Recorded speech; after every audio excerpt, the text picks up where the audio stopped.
Passons à notre invité politique maintenant, Tariq Ramadan, islamologue, professeur de sciences islamiques à l'université d'Oxford.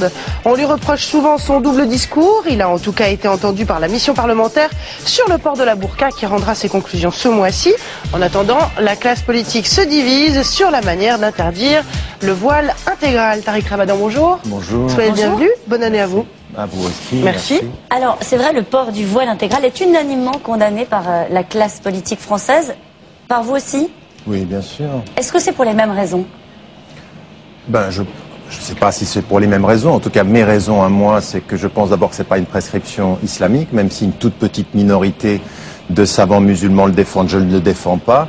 Et puis je pense effectivement que par rapport à la femme, par rapport à son autonomie, par rapport à sa présence sociale, par rapport à sa dignité même d'acteur, d'individu et de personne qui doit pouvoir trouver son autonomie, c'est un problème. C'est une violence faite aux femmes. C'est une violence faite aux femmes, mais il faut qu'on sache quand même, et qu'on le dise avec force, c'est que certaines femmes pensent très clairement que le port de la burqa ou le port du niqab, c'est-à-dire ce qui couvre la face, est une prescription islamique. Donc c'est vrai que parfois ce sont des sociétés, des hommes qui peuvent l'imposer, mais parfois ce sont des femmes qui en font le choix individuel. Et c'est pas simplement en disant c'est une atteinte à la liberté qu'on aura réussi à trouver le moyen de faire sortir les femmes de cette compréhension.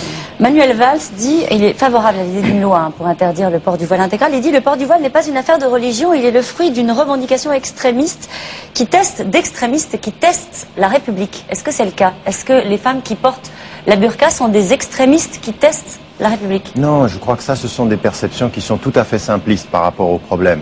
Vous avez effectivement, encore une fois, je l'ai dit, vous avez des interprétations religieuses. Donc vous ne pouvez pas d'un coup de plume dire c'est pas religieux. Vous avez des interprétations religieuses qui le défendent. Donc il faut de l'intérieur faire un travail pour montrer combien cette interprétation elle est fausse. Ça, c'est un premier élément. Ensuite, vous avez des parcours, des psychologies, et je l'ai dit quand j'étais à la Commission européenne, des femmes qui se convertissent à l'islam, par exemple, ou qui viennent à l'islam et qui ont envie de se couper de leur passé.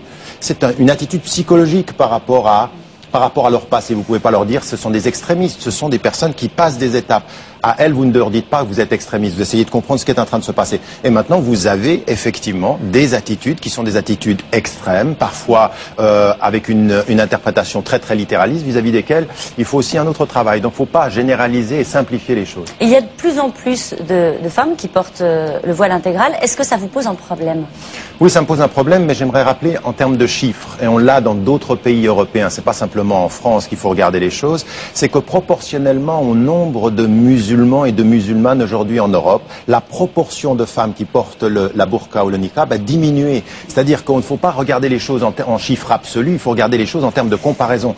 Vous avez une population qui s'est installée en plus grand nombre, et donc de ce point de vue-là, la proportion, elle a diminué. Ils sont peut-être plus visibles, mais dans vos rues, dans vos téléviseurs, partout, les musulmans sont plus visibles. Les gens qui viennent d'Afrique du Nord sont plus visibles. Donc leur visibilité a augmenté. Et la visibilité proportionnelle des burqas ou des niqabs ne doit pas faire oublier la chose la plus importante. Parce que là, j'aimerais quand même dire une chose. Vous m'invitez ce matin, on parle de la burqa. C'est un sujet aujourd'hui par rapport à ce qui se passe en France qui est complètement marginal. Une amie me faisait remarquer ce matin que, par exemple, vous avez parlé de ce qui s'est passé avec ce jeune qui a tué le jeune Hakim dans l'école. Vous n'avez pas cité le nom d'islam. Pourquoi vous n'avez pas cité le nom de ce jeune garçon? Parce qu'on ne veut pas faire d'amalgame. Et je comprends bien qu'on ne veut pas faire d'amalgame. On a progressé de ce point de vue-là. Mais la vraie question, elle est celle-ci. Aujourd'hui, depuis 2005, ce qui se passe dans ce pays, c'est que dans les banlieues, la question de la burqa, c'est pas le problème. Le problème, c'est que depuis 2005, il n'y a pas de politique. On a une secrétaire d'État aujourd'hui qui nous dit ce que Sarkozy a dit en 2005. Il nous parle du Karcher. On veut des politiques sociales. On ne veut pas tout mélanger. Qu'on arrête de nous faire de la burqa un objet électoraliste alors qu'on a des problèmes sociaux qui demandent aujourd'hui des vraies résolutions. Où sont ces résolutions? Non, on nous parle de l'identité nationale. Ce serait bien que l'identité nationale se joue dans les banlieues. Vous dites que ce n'est pas un sujet, néanmoins c'est un sujet qui mobilise l'ensemble de la classe politique, droite et gauche. On va dire que c'est utilisé à des fins électoralistes par la droite. Visiblement, ça intéresse aussi la gauche. Certains même à gauche se disent favorables à l'idée d'une loi pour interdire la burqa, pour en finir le voile intégral. Il faut dire voile intégral ou burqa? Qu'on soit bien d'accord. Vous pouvez dire les trois. On peut dire les deux. La voile intégrale, la burqa ou le niqab. Donc, est-ce que vous êtes favorable à l'idée d'une loi, Non, puisque parce vous que- êtes contre le port de la burqa. Je suis contre le port de la burqa, mais je suis contre la loi pour deux raisons. D'abord parce que la loi, au niveau européen, elle ne passera pas. Le deuxième point, c'est que ce n'est pas comme ça que vous faites changer les mentalités et qu'aujourd'hui, à droite ou à gauche, non, parce que la loi, qu'est-ce qu'elle va faire? Elle va dire aux gens, vous ne portez pas la burqa dans l'espace public.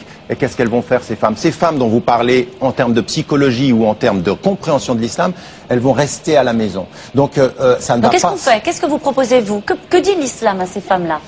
D'abord, ce qu'on doit faire, nous, de l'intérieur, c'est là où, vous savez, il faudrait qu'on entende en France que sur la question de l'islam, les musulmans sont vos partenaires. Les musulmans sont les partenaires du débat social. Ce ne sont pas des gens qu'on met sur la marge et on attend de résoudre, nous, les problèmes.